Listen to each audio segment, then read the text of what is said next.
Presiden Jokowi dikabarkan akan kembali melakukan perombakan atau reshuffle kabinet pada Senin 19 Agustus besok.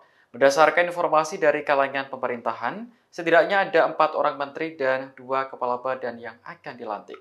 Sumber Tribunnews di lingkungan istana menyebut reshuffle kabinet akan berlangsung pukul 9 pagi. 4 orang menteri yang akan dilantik yakni Supratman Andi Agas sebagai Menteri Hukum dan HAM menggantikan Menteri dari PDIP Yasona Laoly. Supratman diketahui merupakan politisi dari Partai Gerindra.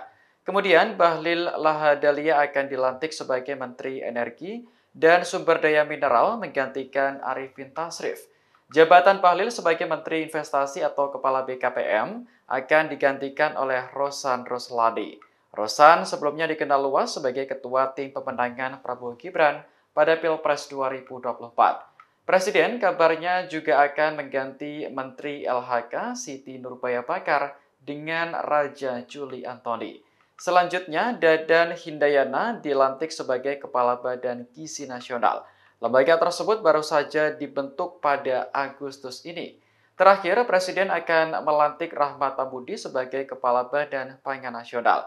Jabatan itu sebelumnya diemban oleh Arief Prasetyo. Sinyal reshuffle kabinet semakin menguat setelah Presiden Jokowi memberikan pernyataan di IKN beberapa hari yang lalu. Menurutnya, perombakan masih bisa terjadi jika diperlukan. Download Tribun X sekarang, menghadirkan lokal menjadi Indonesia.